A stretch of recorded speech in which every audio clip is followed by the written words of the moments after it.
नमस्कार दोस्तों, मैं इसके मिश्रा आप सभी का स्वागत करता हूं आपके अपने study channel B online classes में। दोस्तों, हम इस समय ताम्रपाषाण कालीन संस्कृति का अध्ययन कर रहे हैं और हमने कल कायथा संस्कृति का अध्ययन किया था। उसी तरह आज हमारा इसका दूसरा भाग है जिसमें हम आहार संस्कृति का अध्ययन करने जा रहे हैं। सर्वप्रथम हम बात करें, जैसे कि हम सभी जानते हैं कि जो पुरास्थल सबसे पहले प्राप्त होता है उसी का नाम संस्कृति को दे दिया जाता है। तो जाहिर सी बात है, आहार पुरास्थल सबसे पहले प्राप्त हुआ था। और आहार जो है ये क्या है, ये एक नदी है जो कहाँ पे है, उदयपुर जिले में पड़ता है। भारत के ताम्रपाषाण कालीन संस्कृतियों में दक्षिण पूर्वी राजस्थान, ये जिला का राज्य कौन सा है, राजस्थान के उदयपुर जिले के अंतर्गत ये नदी पड़ती है। ताम्रपाषाण संस्कृति का महत्वपूर्ण स्थान है। इस क्षेत्र में किए गए सर्वेक्षण से बनास, अब देखिए हर नदी, हर सभ्यता के विकास के पीछे नदियों का हाथ होता है। जिसमें कौन कौन सी नदियां हैं, बनास, बेचड़, गंभीरी, कोठारी, खारी तथा इनकी अन्य सहायक नदियां, घाटियां हैं जिनसे इन्होंने ताम्रपाषाण कालीन संस्कृति के, इस आहार संस्कृति के विकास में साथ दिया है। इनमें से कुछ पुरास्थल, तो बहुत सारे पुरास्थल प्राप्त हुए, लेकिन जो कुछ प्रमुख पुरास्थल हैं उसमें से है आहाड़, गिलुंड तथा बालाथल। आहाड़ की खोज करीब 1951 से 52 के आसपास हुई है तथा बालाथल सबसे नवीनतम पुरास्थल है जिसकी खोज 1993 ईस्वी में हुई है। अब आइए हम बात करें तो इस पुरास्थल का सर्वप्रथम खोज किसने किया था, तो रतन चंद्र ने किया था। कब में, 1953 से 1954 के बीच में, जिसके परिणाम स्वरूप ताम्रपाषाण कालीन संस्कृति बाहर निकलकर आती है। यह पुरास्थल आहाड़ नदी के किनारे तट पर स्थित है, जो मैं आपको पहले ही बता चुका हूँ। आहाड़ संस्कृति का दूसरा सबसे महत्वपूर्ण जो पुरास्थल है वो गिलुंड है। कौन है, गिलुंड, जो कहाँ पे है, राजस्थान के चित्तौड़ जिले के बनास नदी के तट पर स्थित है। इस पुरास्थल का उत्खनन महानिदेशक जो थे बीबी लाल महोदय ने करवाया था। आहाड़ संस्कृति बनास नदी घाटी संस्कृति के नाम से भी जाना, क्योंकि यह बहुत बड़ा और बहुत प्रमुख पुरास्थल था, इसलिए इसका भी नाम दिया जाता है बनास संस्कृति।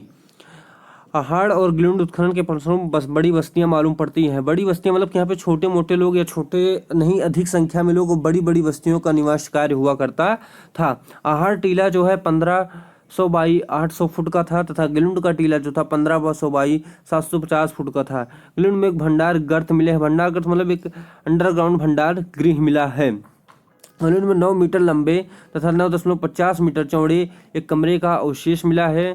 10.80 मीटर लंबी दीवार कभी प्रकाश में आई है। मकानों के नींव में भट्ठे में पकाई कई ईंटें का साक्ष्य मिलता है। ईंटों की साइज 35 बाई 15 बाई 125 सेंटीमीटर का था। उत्खनन से खेती व पशुपालन के भी साक्ष्य मिलते हैं। मुख्यतः मृदभांड काले और लाल रंग के मिले हैं, जिन पर रेखी बिंदीदार सफेद रंग की चित्रकारी की गई है। अर्थात काले या लाल कलर के बर्तन हुआ करते हैं तो उस पर सफेद रंग के बिंदीदार चित्रों का निर्माण किया जाता था। सूक्ष्म पाषाण काल का उपकरण संभवतः सीमित मात्रा में दिखाई देता है। सूक्ष्म पाषाण मतलब लघु पाषाण या जो पत्थर के उपयोग थे वो बहुत ज्यादा कम हो गया था, बल्कि यहाँ पे तांबे का उपयोग या तांबे के स्तरों की संख्या बहुत ज्यादा दिखाई देती है। इस संस्कृति के लोग राजस्थान के ताम्र निक्षेपण, यहाँ से यह ताम्र निक्षेपण मतलब ये है कि ये लोग कच्चे माल से या कच्चे तांबे से उसे पिघला करके साफ करके शुद्ध और नया तांबा बनाते थे उसके यूज करने के लिए अपने। अर्थात यह कहा जा सकता है कि यहाँ पर तांबे की फैक्ट्री हुआ करती थी। ये एक अनुमान लगाया जाता है कि जो उपकरण तैयार करते थे ये मध्य प्रदेश, दक्कन के समकालीन ताम्रपाषाण संस्कृति के लोग पास भेजते थे। तांबे की वस्तुओं में ये अंगूठी, चूड़ियाँ, सूरमे की सलाई, चाकू की फाल, कुल्हाड़ियाँ आदि मिली है। यानी इन सब का भी निर्माण ये तांबे से बनाकर करते थे। तांबे को पिघलाने की पुष्टि गिलुंड के मकानों से तांबे के पत्थर, तांबे के अवशिष्ट से प्राप्त होता है। अर्थात ये कहा जाता है कि गिलुंड में जो मकान थे उनका कुछ उपयोग जो है किसके लिए किया जाता था, तांबे की फैक्ट्री के रूप में भी किया जाता रहा है। गिलुंड से पशुओं की मृद मूर्तियां, मृद मतलब मूर्तियां मतलब मिट्टी की मूर्तियां, मनके इत्यादि हल्के रत्नों के मनके भी प्राप्त हुए हैं। उत्खनन से पुरावशेषों के आधार पर कहा जा सकता है कि ईसा पूर्व की 3वीं शताब्दी और उसके बाद राजस्थान ताम्र धातु क्रम का महत्वपूर्ण केंद्र था। तीसरी शताब्दी मतलब 300 ईसा पूर्व के आसपास माना जाता है कि जो राजस्थान था यह तांबे के मामले में मुख्य केंद्र के रूप में उभर कर आया हुआ।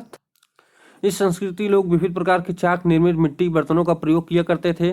साथ कर निराधार तस्तरियाँ मतलब एक शारधार मतलब धार सहित और बिना धार के तस्तरियाँ कटोरे प्रमुख पात्र थे। इनमें पतले लाल प्रलेप युक्त कृष्ण लोहित एवं भरी पालिश युक्त मृदभांड पात्र परंपराएं थी।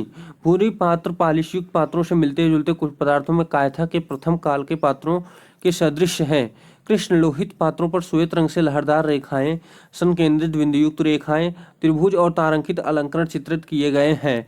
लाल युक्त पात्र जो बालावथल में बहुमूल्य मात्रा में प्राप्त हुए जबकि आहार क्षेत्र गिलुंड में न्यून मात्रा में प्राप्त होते हैं। अर्थात कि जो बर्तनों के ऊपर लाल कलर का लेप लगा करके मृदभांड बनाने की परंपरा थी वो जो है बालाथाल में बहुत ज़्यादा प्राप्त होते हैं, किंतु आहार और गिलुंड में बहुत ही रंग कम मात्रा में प्राप्त होते हैं।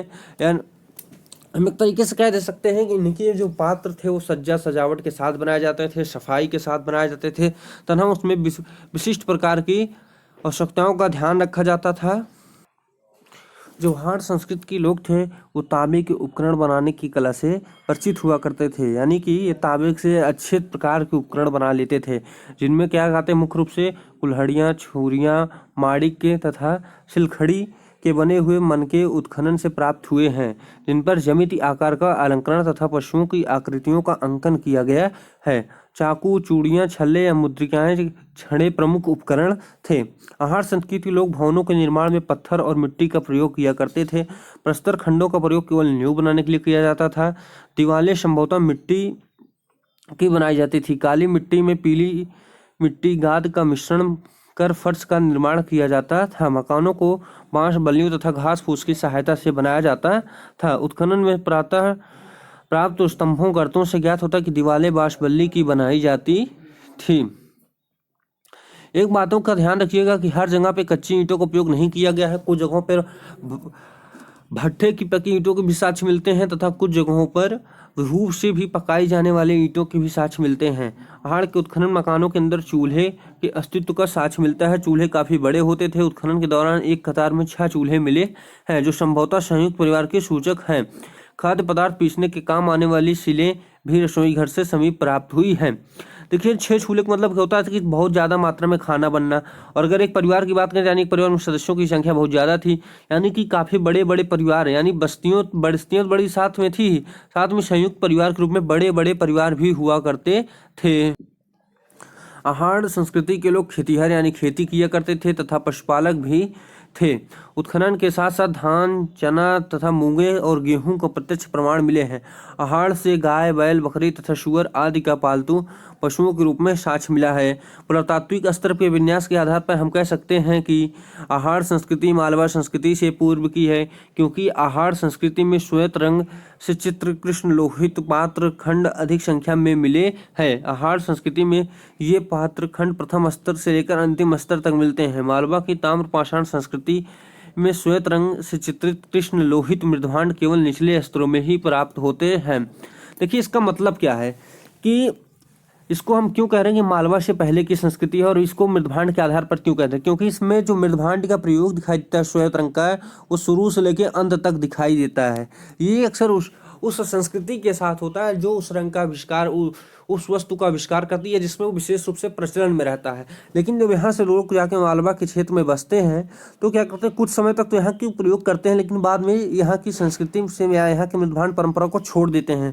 तो इससे क्या होता है यहाँ के केवल निचले स्तर पर दिखाई देता है, जबकि आगे के स्तरों पर हमें ऐसी कोई भी चीज़ दिखाई नहीं पड़ती है। इसलिए कहा जाता है कि ये इससे पुरानी है। अब आइए यदि हम बात करें इसकी कालानुक्रम की तो हाड़ संस्कृति की सीमा रेखा में रेडियो कार्बन तिथि के आधार पर 1700 ईसा पूर्व से लेकर 1500 ईसा पूर्व तक निर्धारित की गई है। बालाथल की रेडियो कार्बन तिथि से 2300 ईसा पूर्व से लेकर 2300 ईसा पूर्व के बीच में निर्धारित की गई है और इन सब का एक स्टैंडर्ड लिया जाता है 2500 से 1800 ईसा पूर्व के मध्य में निर्धारित की जाती है। इस प्रकार हमने अपने आहार संस्कृति को पूर्ण रूप से देख लिया। जो अब अगला होगा हमारा वो 5th यूनिट का इंपॉर्टेंट क्वेश्चन का हमारा वीडियो होगा। तब तक के लिए आप सभी को धन्यवाद। सौरभ मिश्रा का नमस्कार।